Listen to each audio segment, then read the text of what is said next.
नमस्कार, स्वागत है आपका और मैं हूं आपके साथ लता। बड़ी खबर आपको बता रहे, जहां महाराष्ट्र में मिनी लॉकडाउन के बाद अब एक बार फिर विपक्ष के निशाने पर आई उद्धव सरकार। देवेंद्र फडणवीस का बयान, सरकार की ओर से दिया गया पैकेज सिर्फ दिखावा, और इसके अलावा उन्होंने कहा कि गरीबों की मदद के नाम पर सिर्फ बरगला रही है उद्धव सरकार। जहां लॉकडाउन के नाम पर जनता के साथ हो रहा धोखा, तो राम कदम ने भी साफ तौर पर निशाना साधते हुए कहा कि कसाई का काम कर रही वसूली सरकार। जहां महाराष्ट्र सरकार की लापरवाही का खामियाजा अब आम जनता भुगत रही है, और अब ऑक्सीजन शॉर्टेज का बहाना बनाकर अब केंद्र सरकार से लगातार मांग की जा रही है। अब इसमें ऐसे में ये सवाल खड़ा होता है कि क्या अब मिनी कर्फ्यू लगाने से बनेगी बात, और अब तक कहां पर व्यस्त थी महाराष्ट्र की महाविकास आघाड़ी सरकार। जहां आपको बता दें, महाराष्ट्र में बेकाबू हुई कोरोना वायरस की दूसरी लहर से हालत बेहद चिंताजनक हो गए हैं। राज्य के अस्पतालों में बेड और वेंटिलेटर कम पड़ गए हैं, आईसीयू में जगह खाली नहीं बची है,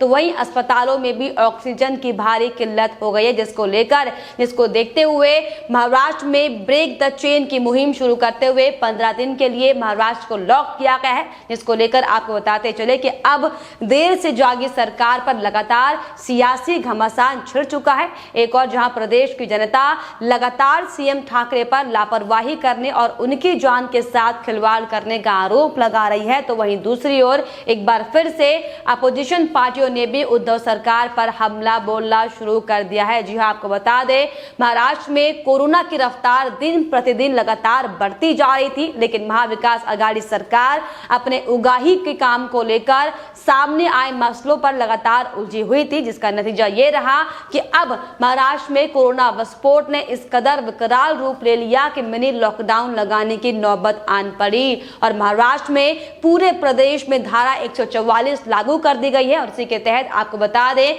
4 से ज्यादा लोगों को इकट्ठा होने की इजाजत अब नहीं है, जिसको लेकर इसी कड़ी में अब बीजेपी भी लगातार उद्धव सरकार पर हमलावर बनी हुई है। वहीं देवेंद्र फडणवीस ने भी प्रेस कॉन्फ्रेंस कर उद्धव सरकार पर जोरदार हमला बोला और ये कहा साफ तौर पर कि सरकार की ओर से जो लॉकडाउन घोषित हुआ है, उसमें जो राहत पैकेज की बात कही गई है, ये एक प्रकार से बरगलाने वाली बात है, क्योंकि सरकार ने 3,300 करोड़ कोविड से युद्ध के लिए जो आवंटित किया है, ये वही रेगुलर बजट में जो अनाउंस हुआ था उसकी बात सरकार कर रही है। और इसके साथ ही साथ जो आदिवासियों को 2,000 देने की बात की गई है, लेकिन पिछले साल से जो उनका 4,000 का अनुदान है उसे सरकार ने रोक कर रखा हुआ है, और अब 2,000 देने की बात कर रहे हैं। जो अलग अलग पेंशन की बात सरकार ने की है, सरकार अपनी तरफ से कुछ नहीं दे रही, जो केंद्र से पेंशन आती है उसे देने की बात सरकार लगातार कर रही है। वहीं उन्होंने ये भी कहा कि स्ट्रीट वेंडर्स के लिए भी कोई योजना नहीं बनी, तो कुल मिलाकर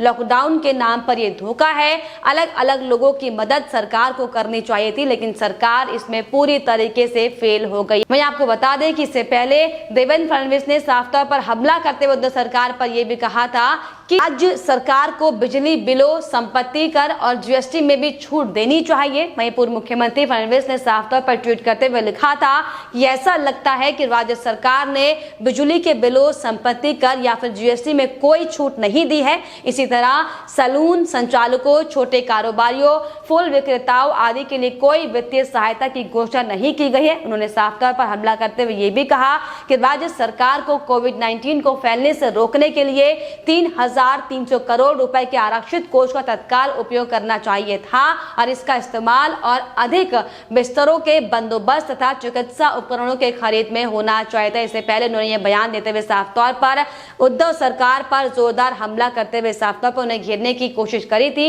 आपको बता दें कि राज्य में जिस तरीके से लगातार महाविकास आघाड़ी की सरकार की लापरवाही के चलते जो लगातार जो कोरोना वायरस ने अपनी जो प्रकोप जो शुरू कर दिया, ये वाकई इसी का नतीजा है कि अब जिस तरीके से हालात बेकाबू होते चले गए, जिसको लेकर लगातार अब उन पर बीजेपी हमलावर है। और आपको बता दें, उन्होंने साफ तौर पर कहा था कि महाविकास आघाड़ी की सरकार कमजोर तबकों को आर्थिक मदद मुहैया कराने के लिए गंभीर नहीं है। राज्य सरकार पर तंज कसते हुए फडणवीस ने यह भी कहा कि राज्य में लोकशाही के बजाय लॉकशाही है। आपको बता दें, पूर्व सीएम ने साफ तौर पर कई आरोप एक के बाद एक उद्धव सरकार पर लगाए हैं। हैं कि वाकई साफ तौर पर आपको बताते चले कि जिस तरीके से हमने भी देखा था कि कैसे महाराष्ट्र में हालत जैसे बेकाबू धीरे धीरे हो रहे थे, लेकिन किस तरीके से महाराष्ट्र सरकार सिर्फ और सिर्फ उगाही के मामलों को लेकर, जिस तरीके से वसूली के मामलों को लेकर उलझी हुई थी, उसी का नतीजा रहा कि अब जिस तरीके से महाराष्ट्र में हालात बेकाबू हो चले हैं, इसको लेकर अब उद्धव ठाकरे लगातार केंद्र सरकार से कभी ऑक्सीजन की बात कहते दिखाई पड़ रहे हैं तो कभी तमाम तरह की बयानबाजी देते दिखाई पड़ रहे हैं, जो कि वाकई बेहद शर्मनाक है। वहीं आपको बताते चले कि वहीं जिस तरीके से देवेंद्र फडणवीस ने भी राज्य सरकार पर जोरदार हमला बोला, इसके अलावा बीजेपी के वरिष्ठ नेता राम कदम ने भी जमकर हमला बोला है। आपको बताते चले कि राम कदम ने साफ तौर पर कहा कि महाराष्ट्र में लोकतंत्र के नाम पर लोकतंत्र है। उन्होंने कहा कि सिंहासन पर बैठकर वसूली सरकार कसाई का काम कर रही है। वसूली सरकार की लापरवाही के कारण ही लोगों की तड़प तड़प कर मौतें हो रही हैं, और ये मौतें नहीं हैं बल्कि सरकार की ओर से की गई हत्याएं हैं। शमशान भूमि पर चिता जलाने के लिए लंबी कतारें लगी हुई हैं और इसी वसूली सरकार के पास 1 साल का समय था। क्या ये 1 साल से तीनों दल मिलकर आपस में गिल्ली डंडा खेल रहे थे या बाजे जैसे लोगों को पकड़कर वसूली खेल रहे थे? तो साफ तौर पर तमाम आरोप अब महाराष्ट्र सरकार पर लगते दिखाई पड़ रहे हैं, क्योंकि जिस तरीके से लगातार जो महाराष्ट्र में स्थितियां बनती हुई दिखाई पड़ रही थी, एक के बाद एक जो उगाही को लेकर, वसूली को लेकर जो तमाम मामले सामने आ रहे थे, अब उन्हीं तमाम मामलों को लेकर कई सवाल उद्धव सरकार के सामने एक बार फिर से आ चुके हैं, क्योंकि जिस तरीके से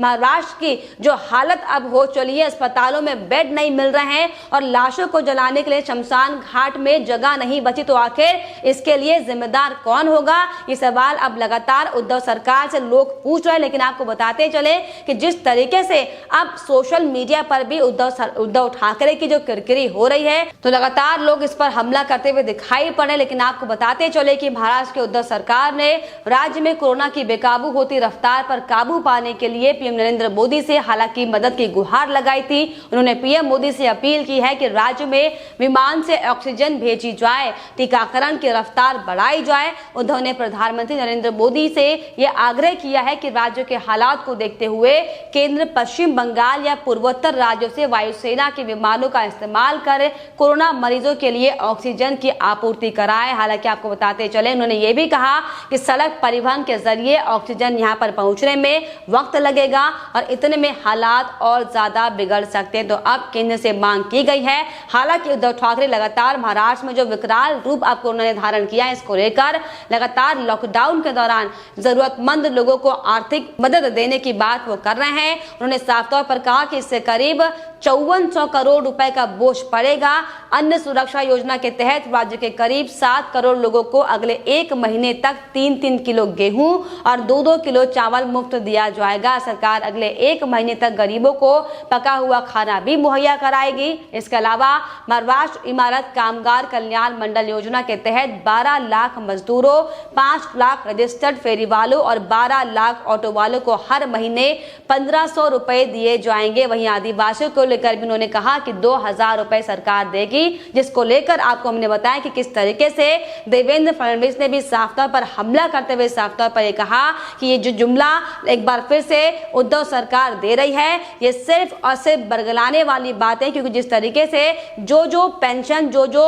मदद केंद्र की ओर से दी गई थी, उन्हीं मददों को दोबारा देते हुए खुद का श्रेय लेती हुई दिखाई पड़ रही है। और इसको लेकर देवेंद्र फडणवीस ने भी साफ तौर पर कई हमले उद्धव सरकार पर हालांकि किए थे। लेकिन अब जिस तरीके से लगातार महाराष्ट्र में जो विकराल स्थिति पैदा हो चुकी है, इसको लेकर अब लगातार उद्धव सरकार पर कई सवाल खड़े होते दिखाई पड़ रहे हैं, क्योंकि सोशल मीडिया पर लगातार जो लोगों की प्रतिक्रियाएं सामने आ रही है, साफ तौर पर दर्शाती है कि अब एक बार फिर से महाविकास अघाड़ी सरकार की नाकामी सामने आई है, जिसको लेकर अब लोग तरह तरह की बातें कर रहे हैं। लोग साफ तौर पर कहते दिखाई पड़ रहे हैं कि अब ये नया फॉर्मूला महाराष्ट्र में 100 करोड़ तो उगाही नहीं हुए, लेकिन अब गरीबों के नाम पर लूटे जाएंगे। ये लुटियंस हैं और ये खरीदने और बेचने का गोरख धंधा महाराष्ट्र में लोगों का 100 करोड़ के उगाही मामले को भटकाने के लिए है। ये लॉकडाउन का ड्रामा अब उद्धव सरकार कर रही है। तो तमाम तरह की बातें लोग कहते दिखाई पड़ रहे हैं। साफ तौर पर लोगों का ये कहना है कि आपकी अपनी सरकार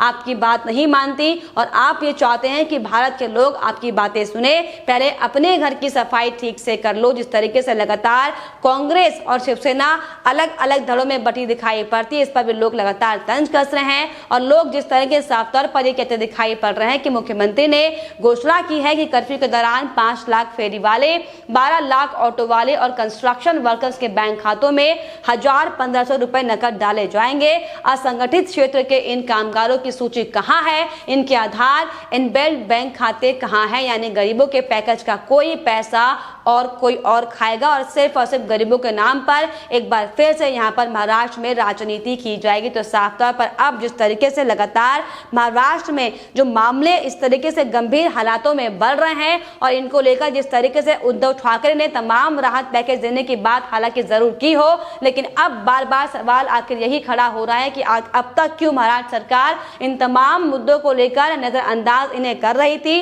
और आखिर क्यों लगातार पिछले 1 साल से महाराष्ट्र में जिस तरीके से कोविड के नियमों की धज्जियां उड़ाई जा रही थी, लेकिन बावजूद इसके महाराष्ट्र सरकार और महाराष्ट्र सरकार के पुलिस व अवैध उगाही के मामलों में संलिप्त दिखाई पड़ रही थी। इसका नतीजा साफ तौर पर यह रहा कि अब प्रदेश की जनता को बेवजह महाराष्ट्र सरकार की गलतियों का खामियाजा भुगतना पड़ रहा है, जो कि वाकई बेहद शर्मनाक है। फिलहाल इस पर आपकी क्या राय है, हमें कमेंट बॉक्स में जरूर लिखेगा। साथ ही साथ हमारे चैनल को सब्सक्राइब करना भी ना भूलें।